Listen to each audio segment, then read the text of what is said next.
नमस्कार, एक बार फिर से आपका स्वागत है सी न्यूज भारत में। खबर कपूरथला से, जहां पर नई सब्जी मंडी के डॉक्टर अवधेश कुमार मंडल से सी न्यूज भारत के संवाददाता प्रभाकर ने कैमरामैन पवनदीप सिंह चीमा के साथ सीधी बातचीत की और कुछ बीमारियों के बारे में जानकारी ली। डॉक्टर अवधेश मंडल ने बताया कि डेंगू जैसी खतरनाक बीमारी से बचने के लिए अपने आसपास गंदा पानी नहीं जमा करना चाहिए और समय समय पर पानी को बदलना चाहिए। अंत में उन्होंने बताया कि अगर किसी के हाथ पांव में दर्द हो रहा है या उसका बुखार नहीं उतर रहा है तो जल्द से जल्द जांच करवाएं। कपूरथला से सीनियर क्राइम रिपोर्टर प्रभाकर के साथ कैमरामैन पवनदीप सिंह चीमा की विशेष रिपोर्ट। देखने वाले सभी दर्शकों का स्वागत करता हूं। मैं प्रभाकर आज कपूरथला शहर के बिहारी सेवा सदन डॉक्टर अवधेश मंडल जी को आया हूं, जिन्होंने MHW MIMS RMP पटना से की है। इनसे कुछ बीमारियों के बारे में पूछेंगे कि कुछ दवाइयों के बारे में पूछेंगे कि बीमार होने पर कौन सी दवाई लेनी चाहिए। नमस्कार डॉक्टर साहब। नमस्कार डॉक्टर साहब, आपका हमारे चैनल में स्वागत है जी। धन्यवाद। डॉक्टर साहब, मैं आपसे कुछ बीमारियों के बारे में जानकारी दूंगा कि जैसे कि आजकल छोटी उम्र में बच्चों के गोडे घुटने वगैरह में दर्द होनी शुरू हो जाती है, ठीक है, इसका क्या कारण होता है? उसमें यूरिक एसिड बढ़ जाता है या वेन प्रॉब्लम्स के कारण भी हो जाता है। कैल्शियम का कमी, विटामिन का कमी होने से घुटने का दर्द होता है। बहुत का ब्लड शुगर वगैरह या यूरिक एसिड, खासकर यूरिक एसिड बढ़ने से होता है। डॉक्टर साहब, इसका मुझे एक बात और बताइए कि आजकल नॉर्मल हर किसी को शुगर देखने को मिल रही है, हर किसी को शुगर हो रही है। शुगर कम से कम कितनी होनी चाहिए और ज़्यादा से ज़्यादा कितनी होनी चाहिए जो खतरनाक हो, कितनी कम से कम कितनी होनी चाहिए? शुगर का नॉर्मल रेट 70 से 110 है और इससे ज़्यादा हो जाता है तो डायबिटीज़ बीमारी हो गया। आजकल के ज़माने में क्या होता है, लोगों का जीवन जो है टेंशनलाइज रहता है, बिजी रहता है, खान पान में परहेज नहीं होता है, खान पान उसका अनटाइमली होता है, जिससे शुगर का बढ़ता है। शुगर जब बढ़ जाता है तो उससे बहुत लोगों को दूसरी बीमारी भी पकड़ने का चांस हो जाता है। जैसे हो गया, आपको शुगर वाले को आँख का रोशनी जाने का डर रहता है या फिर पैरालिसिस होने का भी खतरा बढ़ जाता है। तो शुगर ऐसे खान पान अपना रूटीन के हिसाब से खाने से शुगर को घटाया जा सकता है। या आयुर्वेदिक चीज़ जैसे करेला हो गया, नीम हो गया, गिलो वगैरह से, चिराता वगैरह से भी नॉर्मल हो जाता है। ये सब करते रहना चाहिए, आदमी को ऐसे भी खाना चाहिए। डॉक्टर साहब, एक बात और बताइए कि ये जो टाइफाइड होता है, ठीक है, इसके क्या क्या लक्षण होते हैं? टाइफाइड किस तरह पता लगता है? टाइफाइड में आपको कंटिन्यू फीवर रहता है। जिसको ज़्यादा हो गया तो उसको 99 रहता है लगभग, या कभी कभी टाइफाइड जब बढ़ जाता है 160 से ऊपर और 320 के बीच में जब होता है टाइफाइड, तो कि ज़्यादा रहता है टेम्परेचर उसका 103 104।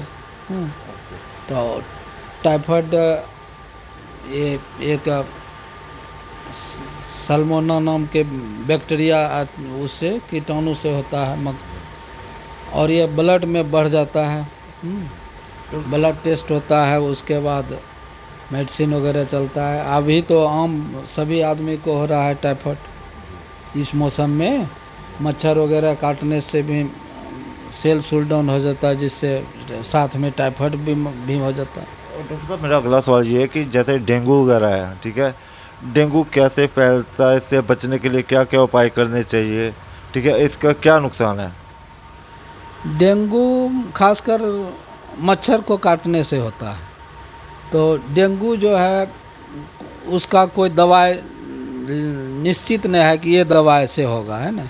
डेंगू जैसे मच्छर काटा था लोग को, डेंगू जैसे होता है तो वो सेल जो है ना, फीवर भी ला देता है 103-104 डिग्री, और उसको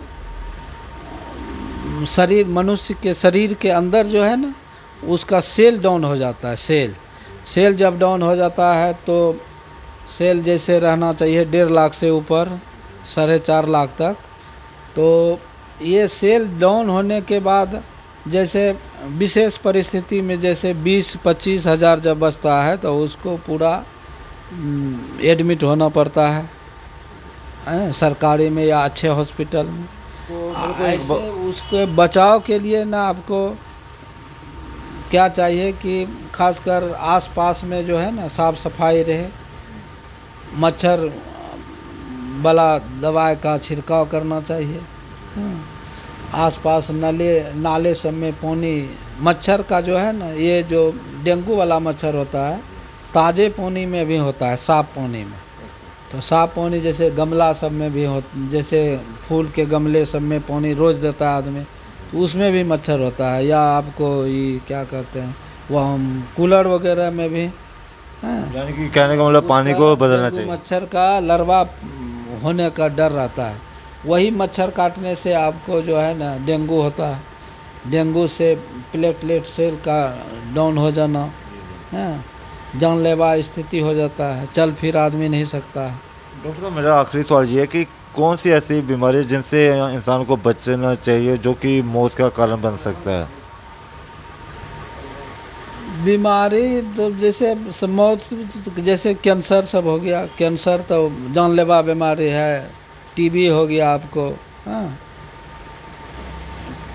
ऐसे तो कोई भी बीमारी, सभी बीमारी जानलेवा होता है। तो जहाँ तक टीबी की बात है, टीबी पे एक सवाल पूछना चाहूँगा मैं।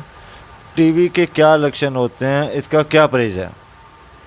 टीबी में हमेशा बुखार रहता है, कंटिन्यू बुखार, यानी टेम्परेचर उसका ज़्यादा रहता है। और खांसी होता है, खांसी में कफ के साथ बलगम के साथ ब्लड आता है। हाँ, और उसका कफ का मेन टेस्ट होता है ट्यूबरकुलोसिस। उसमें उसके बैक्टीरिया का उसके जो है पता चलता है। टीबी आम रोग हो गया, इस पर सरकार ध्यान दिया हुआ है। इसका सरकारी दवाई जैसे होता है, सरकारी हॉस्पिटल में ही सरकारी दवाई मिलता है, सब जांच फ्री होता है। हाँ, पंजाब में तो और आपको प्राइवेट में तो डॉक्टर देना भी नहीं चाहता है दवाई, यहाँ तो सरकारी में होता है। और अदर जगह तो प्राइवेट में भी इलाज अच्छे से होता है। ये हैं हमारे साथ डॉक्टर अवधेश मंडल जी, जिन्होंने कुछ बीमारियों के बारे में बताया कि किस तरह इनसे परहेज करें, कैसे इनसे बचें और टाइम पे दवाई लेते रहें। मेरे साथ कैमरामैन पवनदीप सिंह चीमा कपूर। फिलहाल के लिए इस खास रिपोर्ट में बस इतना ही। देश दुनिया की तमाम बड़ी खबरों को जानने के लिए जुड़े रहें सी न्यूज़ भारत के साथ। हर खबर आपके साथ, आपके हाथ।